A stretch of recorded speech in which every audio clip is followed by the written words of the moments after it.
2월 19일 금요일 가정예배를 하나님 앞에 올려드리도록 하겠습니다.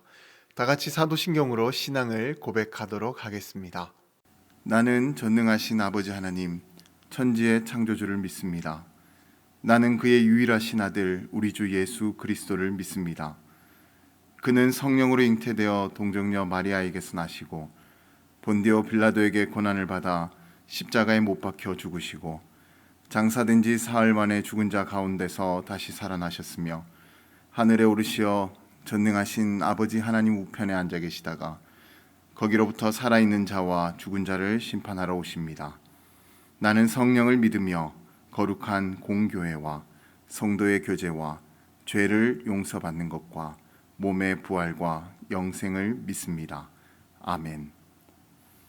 복음성가 사람을 살리는 노래를 함께 부르도록 하겠습니다.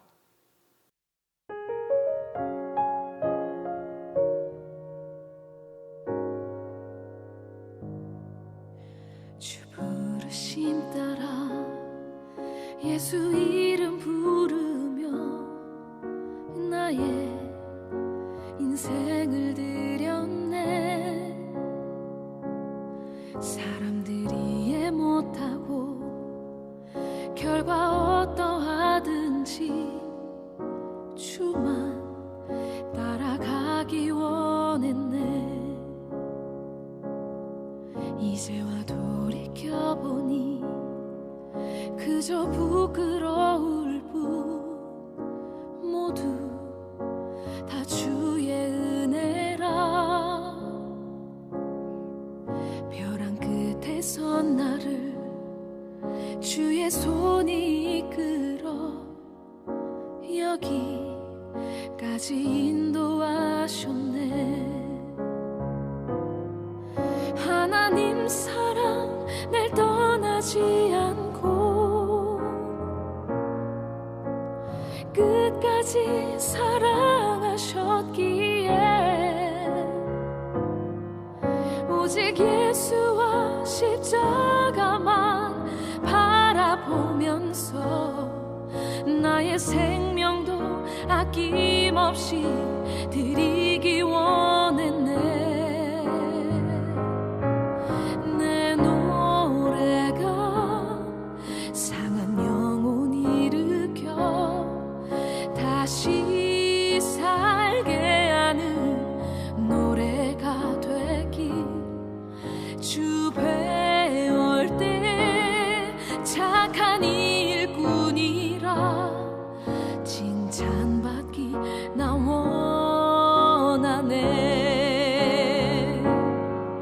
내 노래가 상한 영혼 일으켜 다시 살게 하는 노래가 되길. 주 배울 때 착한 일꾼이라 칭찬받기 나 원하네.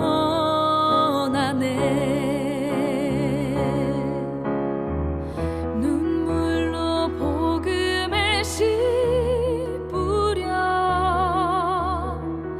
기쁨에 담거두리. 하늘의 미랄처럼 죽어 다시 살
오늘 하나님께서 우리 가정에게 허락하신 말씀은 누가복음 16장 10절에서 11절까지의 말씀입니다. 지극히 작은 것에 충성된 자는 큰 것에도 충성되고 지극히 작은 것에 불의한 자는 큰 것에도 불의하니라. 너희가 만일 불의한 재물에도 충성하지 아니하면 누가 참된 것으로 너희에게 맡기겠느냐. 2차 세계대전 당시에 체코 프라하에서 유대교 어린이 669명을 이 나치 정권의 학살에서 구한 영국의 니콜라스 윈턴이라는 사람이 있었습니다. 그는 사업차 체코 프라하에 갔다가 거기에서 이 유대인 난민 수용소를 돌아보게 되었습니다.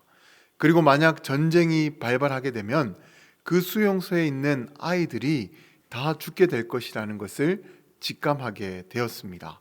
그래서 윈턴은 자신의 재산을 털어 이 독일의 장교에게 뇌물을 주고 모두 8차례에 걸쳐서 총 669명의 아이들을 런던으로 데리고 오게 되었습니다.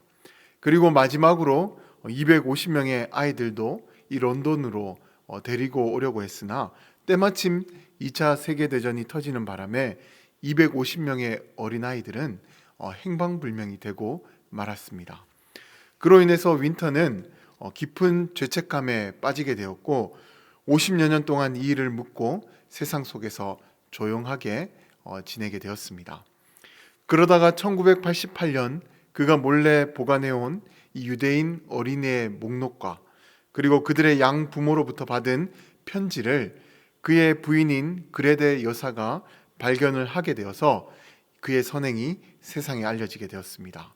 그리고 그 일로 세상 많은 사람들이 그를 존경하게 되었습니다. 그런데 우리 주님께서는 이 니콜라스 윈턴이 했던 것처럼 우리 그리스도인들이 이 땅에서 돈을 어떻게 사용해야 되는지를 바르게 알기를 원하십니다. 그래서 오늘 본문에 그 말씀을 하셨던 것인데 우리에게 돈은요 목표가 아니라 도구가 되어야 합니다. 그러니까 나의 돈을 쌓기 위해서 사는 인생이 아니라 내가 가진 돈을 통해서 사람을 살리고 사람을 세우는 그 일을 해야 된다라는 것입니다. 오늘 본문인 누가복음 16장에 나오는 옳지 않는 청지기의 비유를 보게 되면 어떤 청지기가 주인의 소유를 낭비하다가 결국 그 일이 주인에게 들키게 되어서 해고 통보를 받게 되었습니다. 그래서 그는 곰곰이 앞날을 생각해 보다가 땅을 파자니 힘이 없고 빌어먹자니 부끄러워서 해고를 당하기 전에 주인에게 빚진 자들을 불러서 그들의 빚을 탕감해주고 나중에 내가 주인의 집에 쫓겨나게 되면 그들이 나를 기쁘게 자신의 집으로 영접해 줄 것이다 라고 그렇게 믿으며 불의한 그 계획을 세우게 되었습니다. 그래서 그는 기름 100마를 빚진 자에게 50말의 채무증서를 끊어주게 되었고 밀 100석을 빚진 자에게는 80석의 이 채무증서를 끊어주게 되었습니다. 한마디로 주인의 돈을 또다시 자기 마음대로 사용을 했던 것입니다. 그렇게 이 일이 또 주인에게 발각이 된다면 이번에는 더 큰 징계를 받게 될 것이라고 그렇게 예상을 할 수가 있습니다. 그러나 오늘 본문의 내용을 보게 되면 이 주인은 이 종을 나무라거나 그에게 큰 징계를 내리지 않고 오히려 칭찬하고 있는 것을 볼 수가 있습니다. 그렇다면 주인은 왜 자신의 재산을 마음대로 사용한 이 종을 벌하지 않고 왜 도리어 칭찬을 하게 되었던 것일까요? 그것은 바로 이 주인이 우리와 다른 관점에서 돈을 바라보고 있었기 때문입니다. 주인은 돈으로 돈을 벌어서 이윤을 남기는 것을 원하지 않았습니다. 주인은 돈을 사용해서 사람을 세우고 사람을 얻는 것이 돈의 목표이자 가치로 보았습니다. 그러니까 그 주인에게 있어서 돈은 도구일 뿐인 것이고 최종 목표가 아니었다라는 거예요. 그렇게 그 청지기가 불의한 방법으로 주인의 돈을 마구 사용했지만 그 주인의 관점에서는 그렇게 하는 것이 맞는 일이었기 때문에 그를 벌하지 않고 그를 칭찬하게 되었던 것입니다. 그렇다면 이 비유가 전하고자 하는 의미는 무엇일까요? 그 전에 이 비유에 나오는 인물에 대해서 우리가 한번 살펴봐야 하는데요. 이 비유에 나오는 주인은 바로 우리 하나님을 가리키는 것입니다. 그리고 청지기는 바로 우리 그리스도인을 가르치는 것입니다. 그런데 주인의 입장에서는요, 돈은 지극히 작은 것입니다. 그래서 하나님께서는요, 이 돈으로 사람을 얻기를 원하셨던 거예요.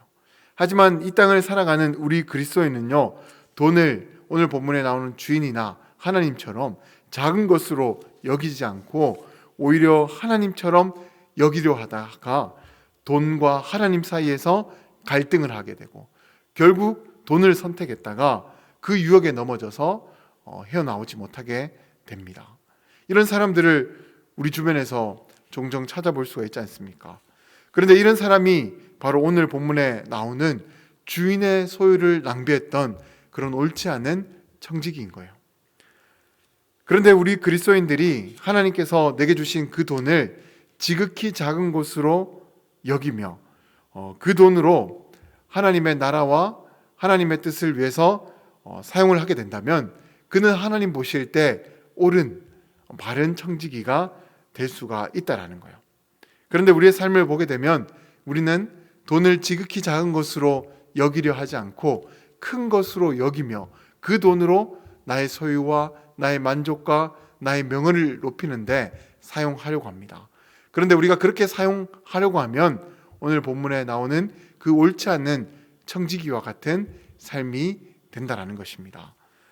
그렇게 우리는 언제나 돈은 목표가 아니라 수단인 것을 자각하면서 나의 소유를 통해서 많은 생명이 하나님께로 돌아올 수 있도록 해야 하는 것입니다.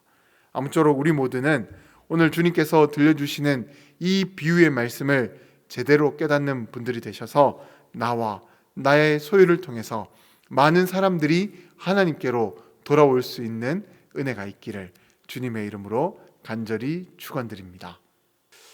이 시간 나와 나의 모든 소유는 하나님께로부터 받은 하나님의 것임을 고백할 수 있기를 바랍니다. 그리고 이 돈을 가지고 나만을 위해서 사용하는 것이 아니라 하나님 나라를 위해서 또 하나님 나라에 많은 생명을 더하기 위해서 사용할 것을 결단하실 수 있기를 바랍니다.